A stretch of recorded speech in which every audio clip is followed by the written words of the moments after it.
سیرت النبی صلی اللہ علیہ وآلہ وسلم، لیکچر نمبر 231۔ غزوہ طائف کا بیان چل رہا ہے۔ آج ہم اس بات کا ذکر کریں گے کہ قبیلے حوازن والے آئے اور انہوں نے مطالبہ کیا کہ ہمارا جو آپ نے مال غنیمت لیا ہے، بچے، بیویاں اور بکریاں، اونٹ، وہ سونا، وہ واپس کریں۔ نبی علیہ السلام کا بھی یہی خیال تھا کہ ہم ان کو واپس کر دیتے ہیں۔ تو آپ نے نا 1 مہینے تک انتظار کیا قبیلے حوازن کا، اور مجاہدین میں ان کے غلام لونڈیاں تقسیم نہیں کیے۔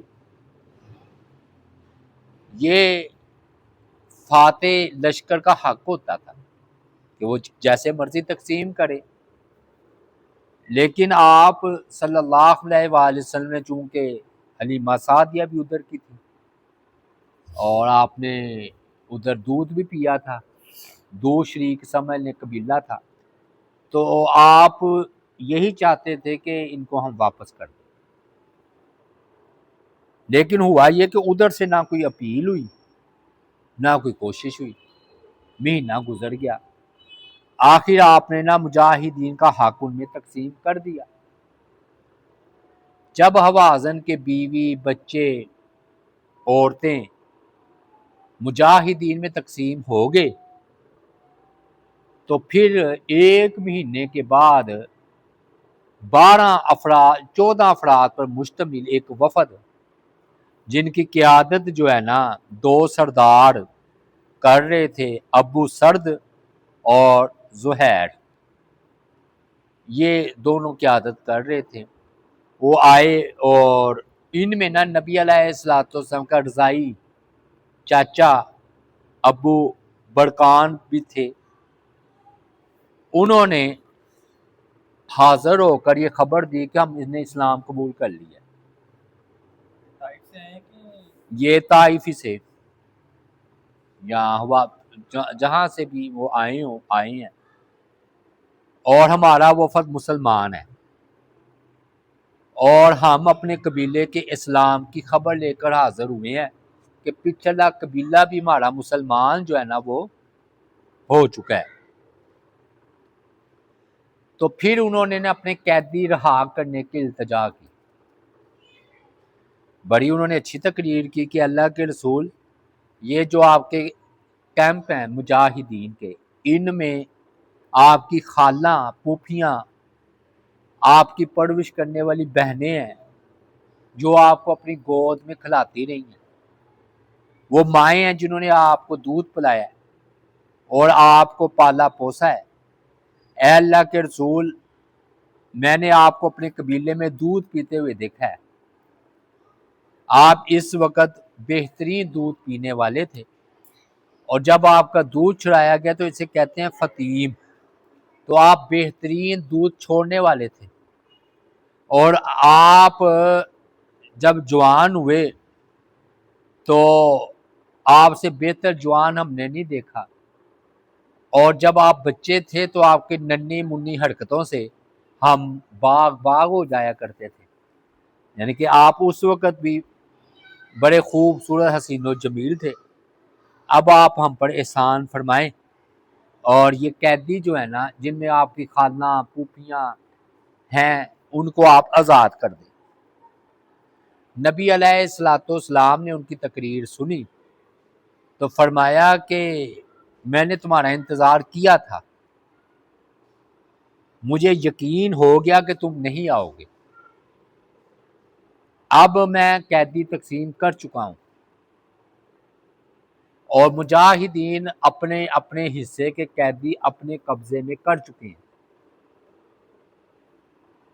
پھر انہوں نے التجا کی کہ یہ اتنی بڑی مصیبت جو ہم پر ٹوٹی ہے وہ آپ کے سے کچھ ڈکی چھپی نہیں ہے، تو آپ کو وہ بچپن میں کھلاتی رہی ہیں، اگر ہم نے غسانی یعنی کہ یہ روم کا بادشاہوں کے قبیلے کو بھی دودھ پلایا ہوتا تو ہم ان سے التجا کرتے تو وہ ہمیں ہمارے قیدی واپس کر دیتے، اور آپ تو اللہ کے رسول ہیں اور ہم آپ کو ان سے بہت بہتر قریب پاتے ہیں۔ پھر انہیں شعر و شاعری بھی کی کہ آپ ان عورتوں پر احسان فرمائیے، شعر کا ترجمہ ہے کہ جن کا مقدر پھوٹ چکا ہے، جن کی خوشحالی بدحالی میں بدل چکی ہے، آپ ان عورتوں پر مہربانی فرمائیں جن کا دودھ آپ بچپن میں پیتے تھے، جب آپ کا منہ دودھ سے بھر جاتا تھا تو اب ان عورتوں پر کرم فرمائے جن کا دودھ آپ پیتے رہے ہیں، جب آپ کی ننھی منی حرکتیں آپ کو مزید حسین و جمیل بنا دیتی تھی، یعنی کہ آپ کی ننھی منی حرکتیں آپ کو مزید حسین و جمیل بنا دیتی تھی، اور آپ ہماری نسل کو باقی رکھیں۔ نبی علیہ الصلوۃ والسلام نے جب اپنے رضائی چاچا ابو برکان کی یہ التجا سنی تو حوازن قبیلے کی، تو آپ کا نا دل نرم ہو گیا اور آپ کو ترس آیا، تو لیکن آپ نے نا یہ پسند نہیں کرتے تھے کہ مجاہدین سے، صحابہ سے ان کی رضامندی کے بغیر جو قیدی دے دیے گئے ہیں وہ واپس نہیں۔ آپ نے فرمایا میرے ساتھ جو لوگ ہیں تم انہیں دیکھ ہی رہے ہو، میرے نزدیک سب سے محبوب بات سب سے سچی بات ہے، یعنی کہ مجھے سچی بات سے سب سے زیادہ محبت ہے، یعنی کہ میں سچ سے بہت زیادہ محبت رکھتا ہوں۔ بات یہ ہے کہ اب تم دو چیزوں میں سے ایک کا انتخاب کر لو، تم کہہ رہے ہو کہ مال غنیمت بھی واپس مل جائیں، بیوی بچے بھی واپس مل جائیں، تو چلو ان کا بھی دل رہ جائے تمہارا بھی، تو دونوں میں سے ایک کا انتخاب کر لو۔ بڑا اچھا آپ کا فیصلہ تھا۔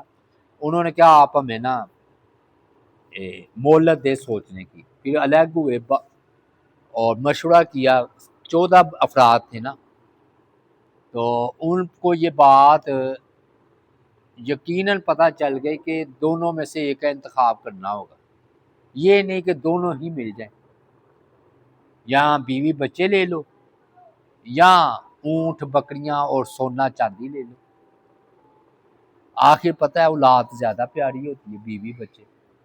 تو انہوں نے کہا اللہ کے رسول صلی اللہ علیہ وسلم آپ ہمیں ہمارے قیدی جو ہے نا وہ واپس لٹا دیں، ہمارے بیوی بچے ہمیں واپس کر دیں۔ تو آپ صلی اللہ علیہ وآلہ وسلم نے فرمایا میں اپنا اور جو میرا خاندان ہے عبد المطلب کا حصہ تمہیں دے دوں گا، اور تمہارے بارے میں لوگوں سے بات بھی کروں گا۔ تم اس طرح کرنا جب ظہر کی نماز کا ٹائم آئے تو تم کھڑے ہو جانا، تم کہنا کہ ہم رسول اللہ صلی اللہ علیہ وآلہ وسلم کو سفارشی بناتے ہیں مسلمانوں کے سامنے، یعنی کہ آپ ہماری سفارش کریں کہ ہمارے قیدی واپس کر دیے جائیں، اور مسلمانوں کو آپ کے سامنے سفارشی بناتے ہیں کہ بھی اب مسلمان سارے صحابہ آپ سے سفارش کریں۔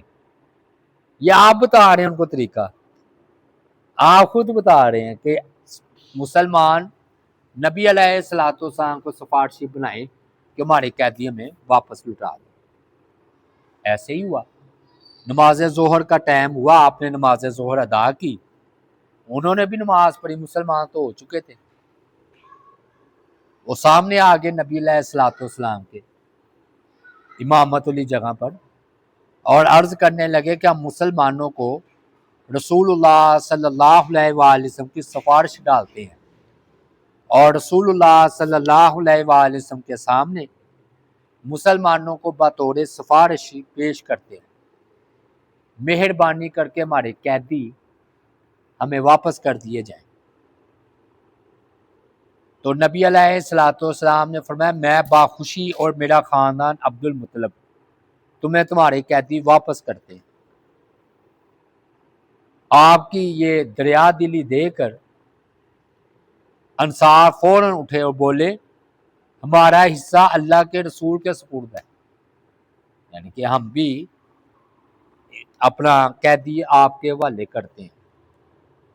مہاجرین بھی پیچھے کیسے رہ سکتے تھے، وہ بھی بول اٹھے، انہوں نے بھی اپنا حصہ آپ کے سپرد کر دیا۔ اب نا 3 آدمی تھے، اقرا بن حافظ، عینیہ بن حسن، یہ لالچی تھے یا طبیعت میں حوث تھی، انہوں نے بڑک ماری کہ وہ اور ان کا خاندان اپنا قیدی نہیں ہم چھوڑیں گے۔ عباس بن مرداس یہ بنو سلیم کا سردار تھا، اس نے بھی کہا کہ بنو سلیم والے جو ہے نا اپنے قیدی واپس نہیں کریں گے، 3 جنے ہو گئے، لیکن بنو سلیم نے کہا کہ ایک دم انہوں نے اکٹھے ہو کر کہا کہ ہم عباس کی نہیں بات مانتے، اپنے سردار کی، ہم اپنا حصہ نبی اکرم صلی اللہ علیہ وآلہ وسلم کے حوالے کرتے ہیں، جو چاہے حکم فرمائے ہمیں منظور ہے۔ عباس نے قوم کی یہ للکار سنی تو کہنے لگا تم نے دوسرے قبائل کے سامنے مجھے رسوا کر دیا ہے، میں تو تمہارا سردار تھا، میری عزت رکھتے۔ بات آئی سمجھ میں کہ اس نے کہا تم نے میری عزت رکھنی تھی، اگر میں نے کہہ دیا تھا کہ میں نے قیدی واپس نہیں کرنے تم میرا ساتھ دیتے، لیکن انہوں نے کہا نہیں۔ اس کے بعد نبی علیہ الصلوۃ والسلام نے نا کھڑے ہو کر خطبہ ارشاد فرمایا،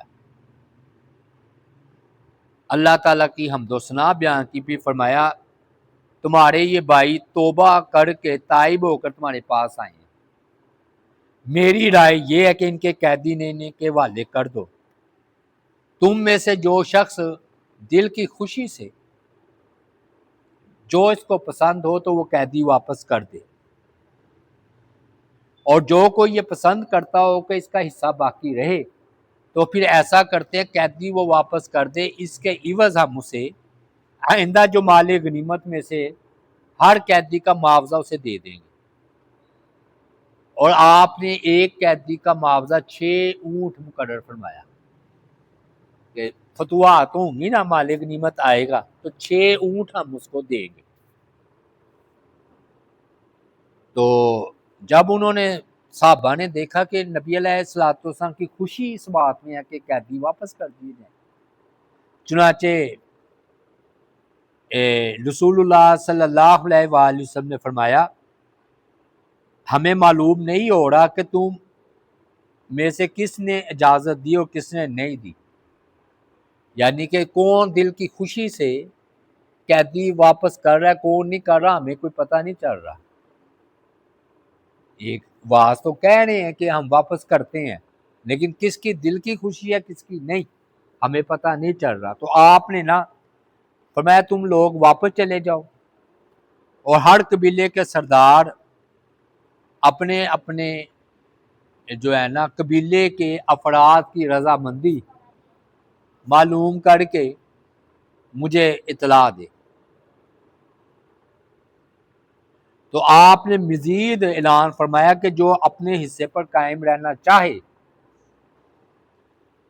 وہ رہ سکتا ہے، اس پہ کوئی زبردستی نہیں ہے، اور جو کوئی دل کی خوشی سے واپس کرنا چاہے وہ کر دے، اور جو اپنے قیدی کا متبادل لینا چاہتا ہے وہ صبر کرے، آئندہ حاصل ہونے والی پہلی مال غنیمت میں سے ایک قیدی کے بدلے 6 اونٹ دیے جائیں گے اس کو۔ گویا آپ نے ہر نہیں بات کر دی کہ رکھنا چاہتے ہو رکھ لو، خوشی سے دینا چاہتے ہو مفت دے دو، تو فدیہ لینا چاہتے ہو متبادل 6 اونٹ وہ دے دیتے۔ پھر آپ نے مزید تسلی کے لیے نا وفد تشکیل دیا، حضرت عمر مہاجرین میں سے، انصار میں سے زید بن ثابت اور ابو رحم غفاری کو بھیجا کہ ایک ایک قبیلے اور ایک ایک فرد کی رضامندی معلوم کی جائے۔ یہ نمائندے اور قبائل کے سردار واپس آئے اور آ کر رپورٹ دی کہ سب لوگ باخوشی قیدی واپس کرنے کے لیے تیار ہیں، لہذا تمام قیدی واپس لٹا دیے گئے۔ اب عبد الرحمن حضرت علی، حضرت عثمان، صفوان بن امیہ، ابن عمر پہ کے پاس بھی لونڈیاں تھیں. انہیں اختیار دیا گیا کہ وہ اپنی قوم میں واپس جانا چاہے تو وہ آزاد ہیں. اگر وہ صحابہ کرام کے ساتھ رہنا چاہتی ہیں تو وہ رہ سکتی ہیں. ان سب حضرات کی لونڈیاں اپنی قوم کے پاس جانا چاہتی تھی، انہیں آزاد کر دیا گیا، وہ چلی گئی. سعد بن ابی وقاص کی جو لونڈی تھی نا، انہوں نے سعد کے پاس رہنے کو ترجیح دی، واپس نہیں کی. اور اللہ تعالیٰ نے انہیں ان لونڈی سے ایک بیٹا عطا کیا. اب اس درمیان میں نا ایک واقعہ پیش آیا. نبی علیہ السلام جرانہ میں نا مال غنیمت تقسیم کر رہے تھے یا مشغول تھے. حضرت عمر رضی اللہ تعالیٰ عنہ کو جہاد سے کوئی فرصت ملی تو انہیں اپنی ایک پرانی نظر یاد آ گئی. انہوں نے زمانے جاہلیت میں بیت اللہ میں ایک رات کے اعتکاف کی نظر مانی تھی کہ اگر اللہ نے میرا فلاں کام پورا کر دیا تو میں ایک رات اعتکاف بیٹھوں گا. مگر عرصہ گزر گیا اور یہ نظر پوری کرنے کا موقع ہی نہ ملا. جب فرصت کے لمحات میسر آئے تو وہ فوراً نبی علیہ السلام کی خدمت میں حاضر ہوئے اور اجازت طلب کی کہ اللہ کے رسول، میں نے حالت کفر میں نظر مانی تھی کہ میرا فلاں کام پورا ہو گیا تو ایک رات بیت اللہ میں میں اعتکاف کروں گا، تو کیا میں اپنی نظر پوری کر لوں؟ آپ نے فرمایا فَأَوْفِ بِنَظْرِكَ، جاؤ اپنی نظر پوری کر لوں.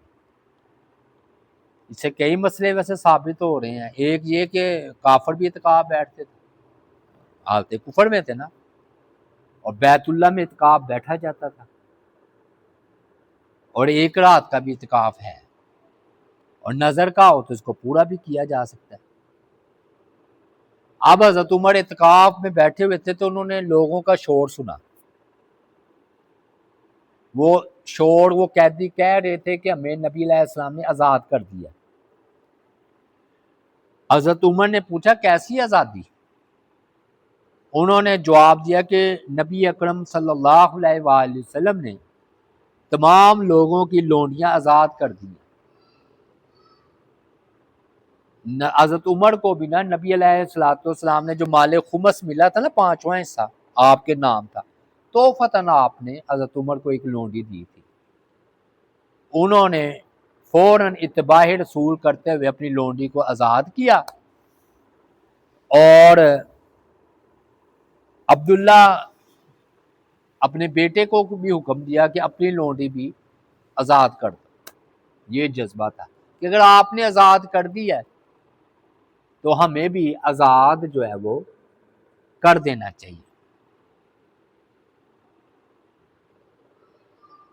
حضرت عمر کو نا، حالانکہ یہ خصوصی لونڈی مال خمس میں سے دی تھی، قیدیوں میں سے نہیں، مال خمس میں سے، لیکن ان کو پتہ چلا کہ جب نبی علیہ السلام نے ہی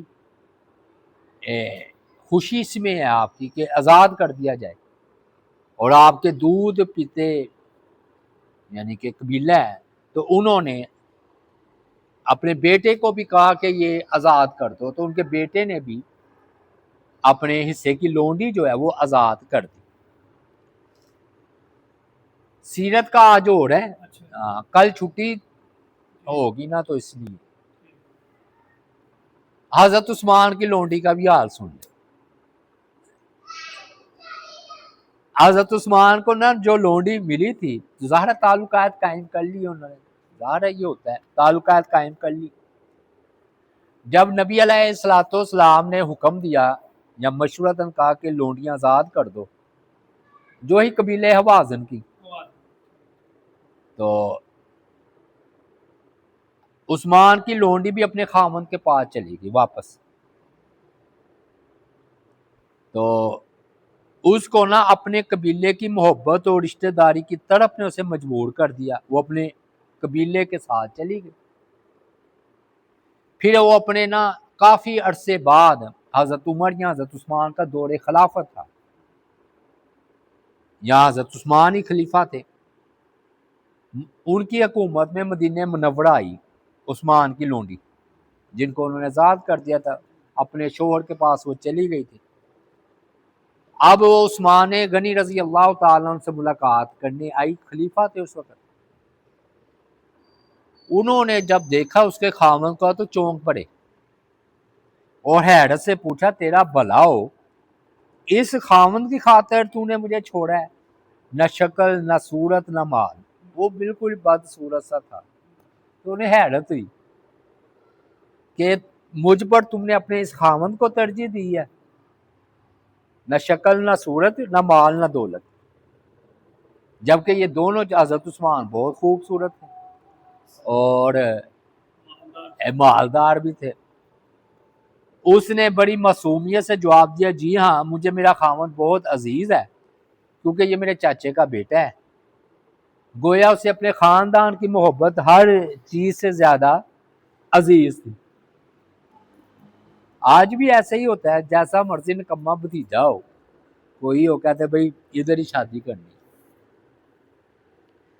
اب لو جی، بڑا دلچسپ واقعہ ہے، اسی پر ہم باس میٹیں گے لیکن ہے بڑا دلچسپ۔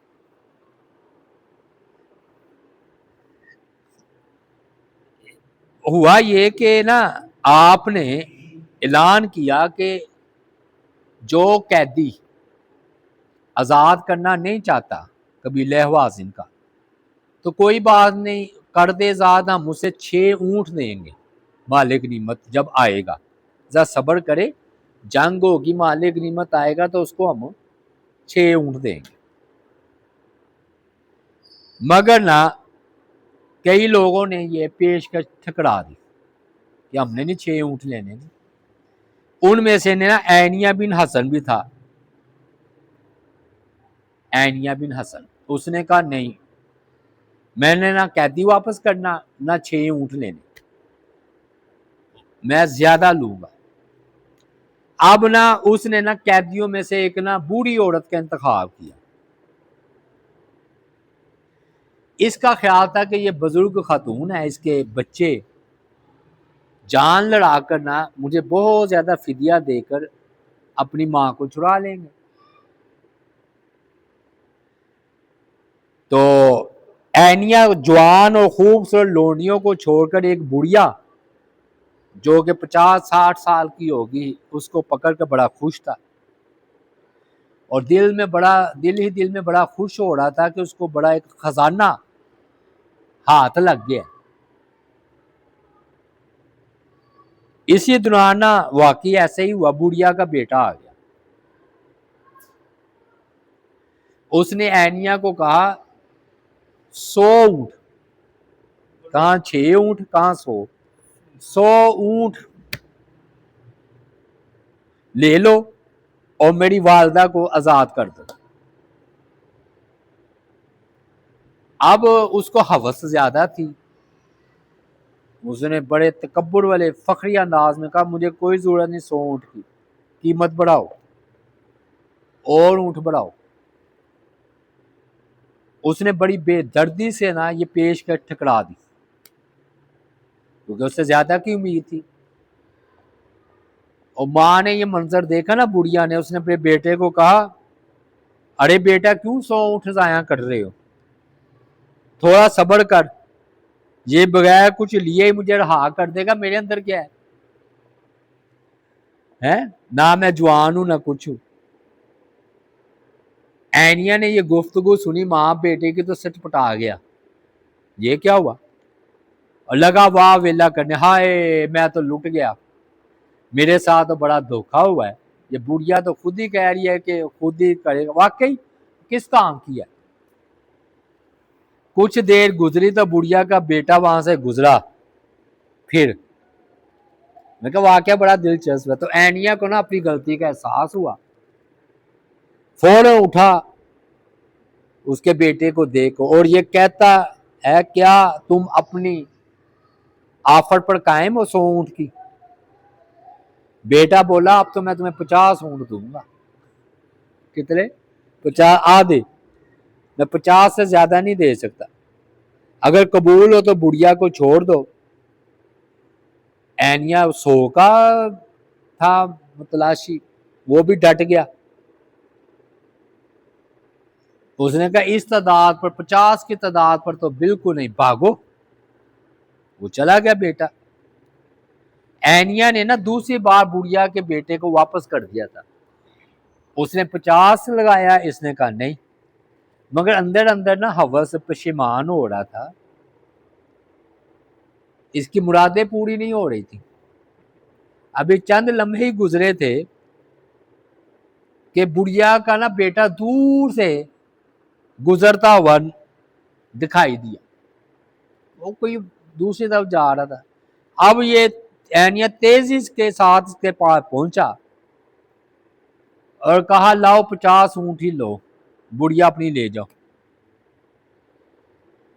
اب کی بار نا بیٹا نا سخت لہجے میں بولا 25 اونٹ. 50 گئے، 25 لینے ہیں تو ٹھیک ہے ورنہ رکھو اپنے پاس. وہ اینیا یہ سن کر آگ بگولا ہو گیا، بڑا اسے غصہ آیا. کہتا 25 اونٹوں کے تو عوض میں تمہیں بالکل نہیں دوں گا، ابھی تو تم 50 اونٹ دے رہے تھے، پہلے 100 پھر 50 پھر 25، 100 سے شروع ہوا نا کام، 100 50 25. تو میں بہرحال اس قیمت پر نہیں دوں گا. بہرحال اس کو اپنی لالچ کی بڑی بری سزا مل رہی تھی. عنوان انہوں نے باندھا لالچ بری بلا ہے، لالچ بری بلا ہے. اب ہوا یہ کہ قافلے والوں نے جو آئے ہوئے تھے اپنے قیدی کدی لے کر روانہ ہونے لگے. انہوں نے اپنی تیاری توری کی، سواریاں کس لیں. اب یہاں بڑھیا ہی رہ جانی تھی، اس کے پاس کچھ بھی نہیں ہاتھ آنا تھا. اب اینیا کے ہاتھ سے وقت نکلتا چلا جا رہا تھا. قافلے روانگی کی تیاری کرنے لگے. سمجھ لے وہ سیٹی بج گئی ہے ریل گاڑی کی. اینیا کو اور فکر میں لگ گئی. اب کی بار اینیا خود ہی چل کر نا بڑھیا کے بیٹے کے پاس چلا گیا. قافلہ جو جانے لگا ہے پھر تو کچھ نہیں ملے گا. کہتا ہے چلو لاؤ 25 اونٹ اور اپنی والدہ لے جاؤ. اینیا کو اس نے پھر مزید چلاتے ہوئے کہا 10 اونٹ، 25 کی بجائے اب 10 اونٹ. چلو 10 اونٹ لے لو، معاملہ ختم کرو. یہ بڑا اس کے لیے رسوا کن منظر تھا. اس نے یہ پیش کر ٹکرا دی. دل ڈوبتا جا رہا تھا، کوئی تسکین کا سامان نظر نہیں آ رہا تھا. بالآخر وہ لمحہ بھی آ گیا کہ سب لوگ کوچ کر رہے تھے، ریل گاڑی سب نے چل پڑی ہے. اینیا حسرت شرمندگی کی تصویر بنا بیٹھا تھا، کہاں 100 کہاں 10 اونٹ. نبی علیہ السلام نے بھی کہا تھا چلو 6 اونٹ لے لو، تو اس کو بڑی کڑی سزا مل رہی تھی. خود کو بڑی ملامت کر رہا تھا. اچھے بھلے 100 اونٹ وہ دے رہا تھا، پہلے تو ہاں کر دیتا ہے، اپنے آپ کو نا ملامت کر رہا ہے. نہ جانے کیوں انکار کر دیا، اسی وقت ہاں کر دینی چاہیے تھی. اپنے آپ میں سوچ رہا ہے کہ پہلے جب اس نے 100 اونٹ کہا تھا نا ہاں کر دینی تھی. لوگ قافلہ در قافلہ اس کے پاس سے گزر رہے تھے. بڑھیا کا بیٹا بھی اپنے قبیلے کے ساتھ گزرنے لگا تو اینیا نے اسے آواز دی 10 اونٹ دیتے ہو؟ 10 اونٹ. بیٹے نے کہا چلو بڑھیا کو چھوڑو، میں تمہیں سواری کے لیے 1 اونٹ دے سکتا ہوں. 10 کی بجائے 1 اونٹ پر آ گئے بیٹا. اینیا سٹ پٹا گیا، کہتا مجھے سواری کی کوئی ضرورت نہیں. کہتا ہے میں پھر اپنی عقل پر ماتم کرنے لگا. آج جیسا رسوا کن دن میں نے زندگی بھر میں نہیں دیکھا. میرے جیسا دھوکہ آج ہوا، ایسا کبھی نہیں ہوا تھا. بڑھیا کے بیٹے نے نا اور تیل چھڑکا. اس نے کہا یہ تمہارے کرتوت کی سزا ہے.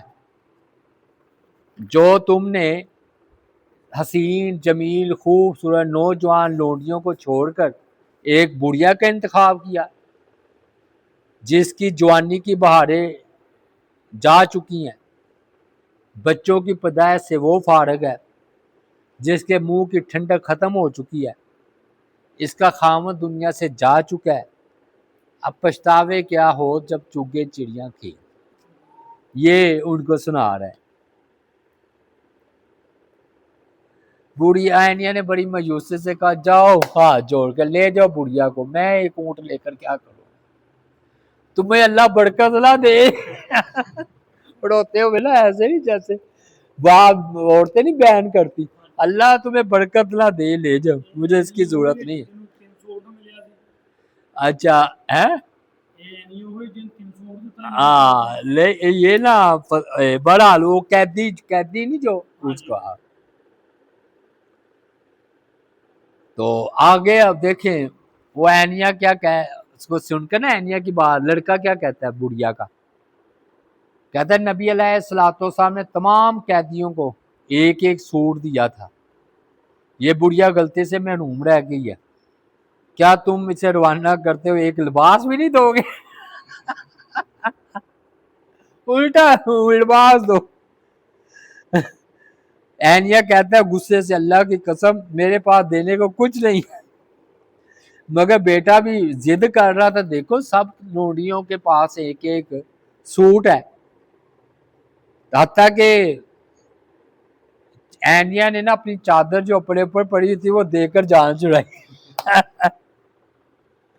پھر جاتے جاتے کہنے کا سنو تم نادان ہو، موقع سے فائدہ اٹھانا تم نہیں جانتے، بیٹا یہ کہہ کر چلا گیا۔ تو اینیا خود کو بڑا دانا عقل مند سمجھتا تھا بھی، لیکن انسان کھا جاتا ہے جی بعض کا، یعنی کہ ضروری تو نہیں عقل مند آدمی ہر جگہ ہی عقل دکھائے، بیوقوفی ہو ہی جاتی ہے۔ اس کے ساتھ یہ معاملہ بنا، تو اللہ تعالیٰ سے دعا ہے اللہ تعالیٰ عمل کی توفیق عطا فرمائے۔ وما علینا الا البلاغ المبین۔